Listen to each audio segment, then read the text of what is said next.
हम क्या कह रहे थे, 3 कांड ना, ज्ञान कांड, उपासना कांड और कर्म कांड। भगवान को प्राप्त करने के 3 मार्ग हैं। ये मार्ग 3 अलग अलग नहीं, एक ही भी हैं, अलग अलग समझे तो अलग भी हैं, जैसे जो समझ ले वो है।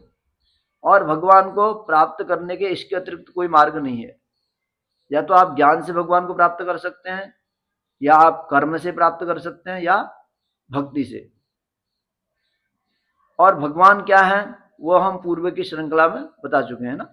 पूर्व के वीडियो में हम लोगों ने पूरे वीडियो में भी और यहाँ 7 क्लास में बैठ के चर्चा किया था ना भगवान क्या है। आप सब लोगों को पता है ना भगवान क्या है। कर्तुम अकर्तुम समर्थ इति भगवान शब्द थे। जो कर्तुम अकर्तुम समर्थ है वो भगवान है। अब भगवान को इस मनुष्य जीवन का लक्ष्य क्या है? मनुष्य जीवन का क्या लक्ष्य है? भगवान को प्राप्त करना। मूल लक्ष्य तो भगवान को प्राप्त करना ही है। एन केन प्रकारेण भगवत प्राप्ति। भगवत प्राप्ति ही इस जीवन का लक्ष्य है। रोटी खाना, मकान बनाना, बड़ी बिल्डिंग बनाना, ये इसका लक्ष्य नहीं है। वो तो उसका, अगर ये लक्ष्य अगर हम समझ लें हमारा है तो हम पशु पक्षी और हम में कोई अंतर नहीं रह जाएगा। क्योंकि ये लक्ष्य तो पशु पक्षी भी कर रहे हैं ना। मकान बनाना, अपना गृहस्थ चलाना, ये तो सब पशु पक्षी भी कर रहे हैं और हम भी वही कर रहे हैं। तो हम और पशु पक्षी में कोई अंतर रह गया? नहीं रह गया। तो मनुष्य का लक्ष्य क्या है? भगवत प्राप्ति। और भगवत प्राप्ति कैसे होगी? ज्ञान कांड, उपासना कांड अथवा कर्म कांड। अब तो सबसे पहले हम ज्ञान कांड को समझते हैं। ज्ञान कांड है क्या? ज्ञान कांड है कि भगवान को तत्व से जानो। तत्वमसि ब्रह्म, प्रज्ञानम ब्रह्म, अयम आत्मा ब्रह्म, सर्वम खलमिदम ब्रह्म। ये सब महावाक्य उपनिषदों के।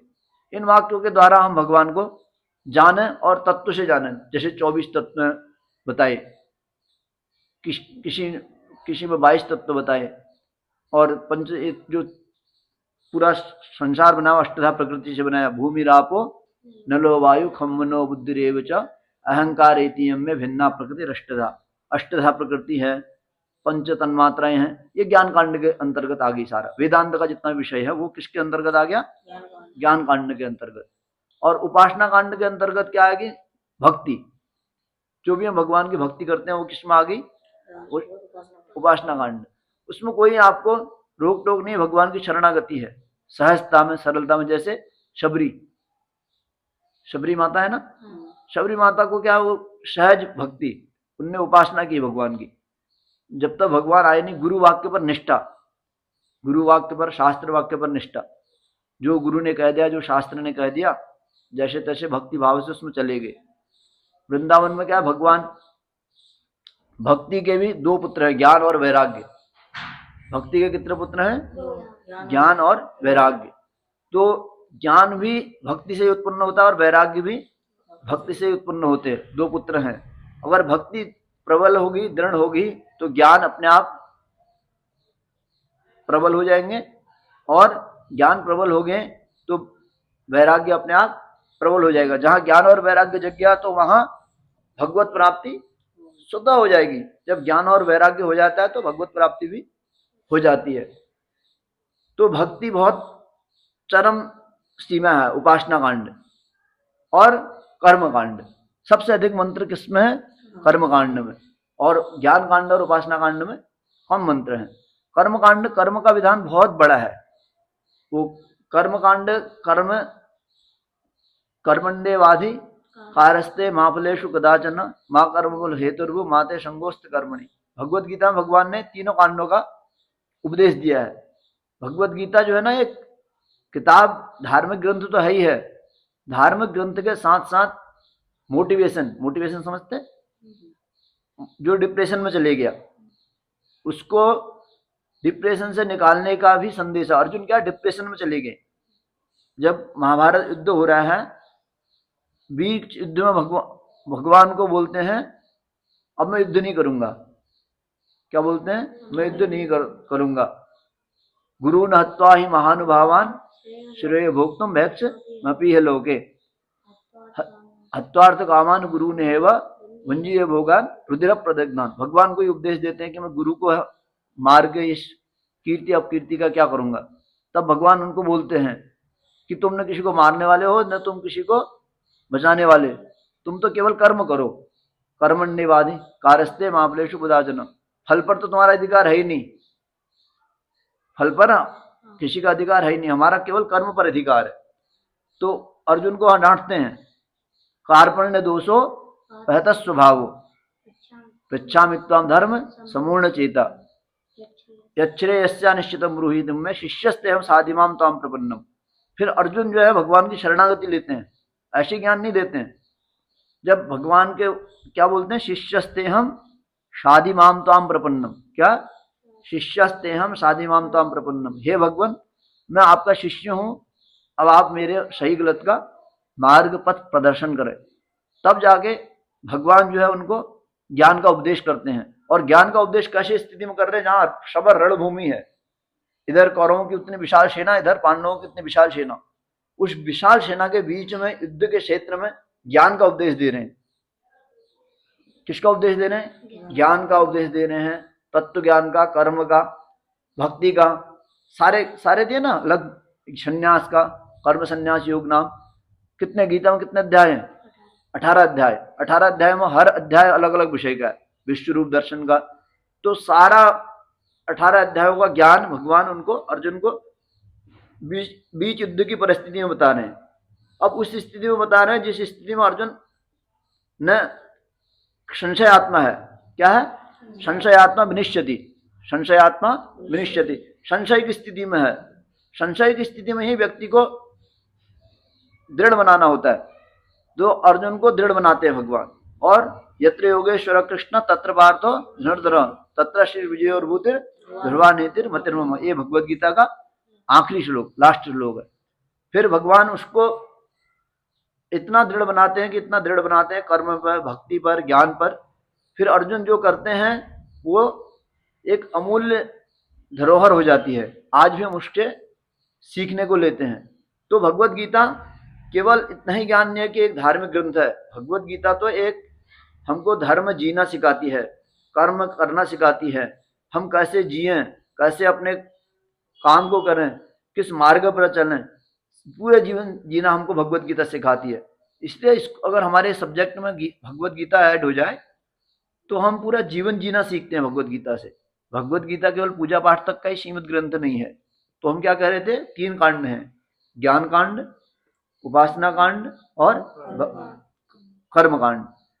तो ज्ञान कांड के अंतर्गत तो ये सारे चीजें आ गए, वेदांत का पूरा विषय आ गया, सारा जो भी हम जितना जितना ज्ञान ले रहे हैं वो सब ज्ञान कांड के अंदर आ गया। और उपासना कांड के अंतर्गत क्या आ गया, जो भी भक्ति में आ रहा है, हम किसी संप्रदाय से, जो जितने संप्रदाय में भक्ति का मार्ग जो जिनने भी लिया वो सब उपासना कांड के अंतर्गत आ गया। और कर्म कांड में क्या आ गया, जो भी हम कर्म के द्वारा कर रहे हैं। जैसे ब्राह्मण का क्या कर्म है, अध्ययनम अध्यापनम चैव यजनम याजनम चैव दानम प्रतिग्रहश्चैव षडयते कर्म ब्राह्मणा। ये 6 कर्म क्या है, ब्राह्मण के हैं। और ब्राह्मण से शरीर शूद्र कामाय निश्चित कृच्छ्राय तपसे च प्रीत्यानंद सुखाय च। ब्राह्मण का शरीर छोटे मोटे कामों के लिए नहीं है, ब्राह्मण का शरीर तो बहुत बड़े कार्य को करने के लिए है।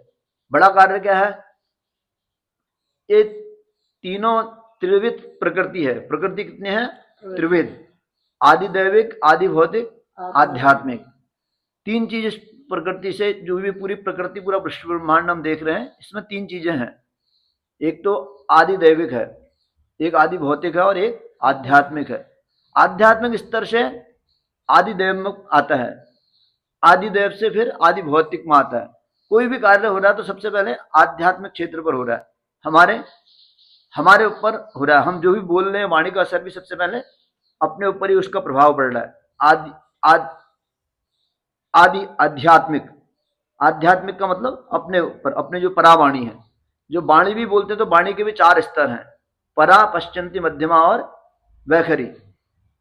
सबसे पहले परावाणी से हम आते हैं, फिर मध्यमा, फिर वैखरी में आ जाते हैं।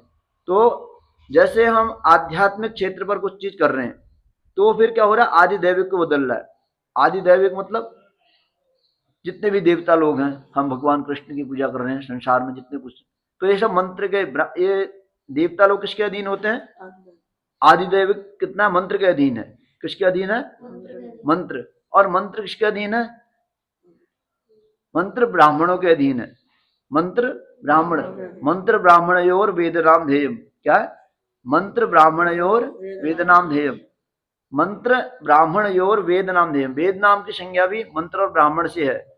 ब्राह्मण ग्रंथ जो है ना, ब्राह्मण ग्रंथ पूरी क्रिया को बताता है, और वेद जो है वो मंत्र भाग है। तो इन दोनों भागों को मिलके कर्म कांड बनता है। कर्म कांड, कर्माणि यद विधानेन कर्म कांडम तदुच्यते। वेदस्य ज्ञान मूलतम कर्माणि तस्य वेमनः। कर्माणि यद विधानेन कर्म कांडम तदुच्यते। वेद का जो मूल ज्ञान है उसका संग्रह करके जो उसका सही सही विधान बताए वो कर्मकांड है। तो कर्मकांड के अंतर्गत कई विधियां हैं, श्रोत और स्मार्त कर्म। कौन कौन से कर्म आते हैं? अब जब हम उपनयन करते हैं ना, उसमें बोलते हैं श्रोत स्मार्त कर्म अनुष्ठान। श्रोत कर्म और स्मार्त कर्म, उसमें हमारे पूरे षोडश संस्कार, हवन, पूजन इत्यादि सारा आ जाएगा। एक तो ये भगवान को प्राप्त करने का विधि हुई, एक भक्ति की विधि हुई, एक उपासना की विधि हुई। इन सारी विधियों से हम क्या करते हैं? भगवान को प्राप्त करते हैं। और संसार में जितने भी लोग हैं, वो चाहे वो हिंदू हो, चाहे वो मुस्लिम हो, चाहे वो सिख हो, चाहे कोई भी हो, किसी भी धर्म का हो, वो चाहता तो सुखी है ना। वो चाहता तो यही है कि मैं जीवन में सुखी रहूं, मैं जीवन में खुश रहूं, आनंद से रहूं। उस लड़ाई झगड़ा भी किसके लिए हो रहा है? खुशी के लिए हो रहा है। मतलब कोई ये तो नहीं चाहता कि हम दुखी हो जाएं, सब लोग ये चाहते हैं कि हम सुखी हो जाएं। तो सुखी होते क्यों नहीं है? चाहते तो हैं हम सुखी हो जाएं, सुखी हो क्यों नहीं रहे? क्यों? क्योंकि हमारा प्रयास गलत दिशा की ओर है। हम सुख के धाम की ओर नहीं जा रहे। जहां जो है वहीं वही दुकान, मान लो जिस चीज की दुकान, जो जहां जिस चीज की दुकान होगी वहीं वही सामान मिलेगा ना। अब हम दुख की दुकान में जाएंगे, उससे सुख का सामान खरीदेंगे तो मिलेगा क्या? तो संसारियों से तो संसार की चीजों मांगेंगे तो दुख ही मिलेगा। भगवान ही आनंद के धाम है, भगवान ही सुख के धाम है, भगवान ही सुख की राशि है, आनंद सिंधु है। क्या है? आनंद सिंधु है, कृपा निधान है। तो इसलिए भगवान को जब हम प्राप्त करने की इच्छा करेंगे, जो भी कर्म करेंगे हम, चाहे वो ज्ञान मार्ग से करें, चाहे हम कर्म मार्ग से करें, चाहे हम उपासना के मार्ग से करें, तीन बातें याद रख लो, ज्ञान कांड, कर्म कांड, उपासना कांड। तीनों माध्यम से हम जिस भी माध्यम से करें, केवल और केवल भगवत प्राप्ति के लिए ही करें, तो तब जाके क्या होगा? आनंद की प्राप्ति होगी। किसकी प्राप्ति होगी? आनंद की प्राप्ति होगी, सुख की प्राप्ति होगी, और जीवन सुखमय हो जाएगा। नहीं तो हम कितना ही कुछ कर लें, हर चीज में हमको दुखी मिलेगा। संसार में सुख नहीं है, संसार में सुख नहीं है। संसार की वस्तु में सुख मात्र का लेस मात्र भी सुख नहीं है। संसार की वस्तु तब हमको सुख दे देगी जब हम ठाकुर जी को सब समर्पित कर देंगे। अगर हम ये वस्त्र भी हमको मिला, ये वस्त्र भी हम भगवान को दे दें, भगवान का हो गया, उनको चढ़ाने के बाद फिर हम पहन लें, तो फिर ये भगवान की होगी, प्रसादी होगी, तो फिर तो हमारे लिए शुभकारी हो जाएगी। जब तक हमारे अंदर ये भाव न रहे कि जो भी हमें मिल रहा है भगवान की कृपा से मिल रहा है, सबसे सरल विधान है भगवान की शरणागति प्राप्त होने का, कि प्रभु हम जैसे तैसे तुम्हारे हैं, आपके अतिरिक्त हमारा कोई है ही नहीं, और आपकी शरणागति से हमारा कोई नहीं है, हम आपकी शरण में हैं, अब आप हमारा कल्याण करें। जिस दिन हमारे अंदर ये भाव दृढ़ हो गया, दृढ़ मतलब इतना दृढ़ हो गया कि भगवान के अतिरिक्त हमारा कोई नहीं है, उस दिन से भगवान क्या बोलते हैं? प्रतिज्ञा करते हैं, अनन्यास चिंतयन्तो माम ये जना पर्युपासते तेषां नित्याभियुक्तानां योगक्षेमम् अवाम्यहम्। उस दिन भगवान प्रतिज्ञा करते हैं कि मैं प्रतिज्ञा करता हूं आपके योग और क्षेम की दोनों की व्यवस्था मेरी रहेगी। अब आपके योग और क्षेम के लिए आपको चिंतन नहीं करना है। तो भगवान की दृढ़ भक्ति होनी चाहिए। जब अर्जुन ने भगवान को दृढ़ता पूर्वक समर्पित हो गए, तो भगवान ने क्या कहा कि आपके योग और क्षेम की दोनों की चिंता अब हमारी। योग मतलब, क्षेम मतलब प्राप्त वस्तु की रक्षा, योग मतलब अप्राप्त वस्तु की प्राप्ति, अप्राप्त वस्तु की प्राप्ति और प्राप्त वस्तु की रक्षा, दोनों का वहन कौन करता है? भगवान करते हैं। भगवान तो अपने भक्त के लिए, भक्त के मालिश करने के लिए भक्त के घर नौकर बनने को तैयार हो जाते हैं। भक्तमाल में सुना था ना, भक्तमाल की कथाओं में, भक्तमाल की कथाओं में भगवान भक्त के लिए उसके दास भी बन जाते हैं। द्रौपदी के लिए वस्त्र बन गए थे भगवान, हमने वो पूर्व के उसमें कथा में कहा था ना। भगवान द्रौपदी ने जब भगवान को द्वारिकाधीश को पुकारा तो भगवान वस्त्र बन गए। इतना बड़ा वस्त्र बने, इतना बड़ा वस्त्र बने जिसका कोई नाम ही नहीं। तो भगवान तो वस्त्र बनने को भी तैयार हैं। तो इसी प्रकार से भगवान की अनंत लीलाएं हैं।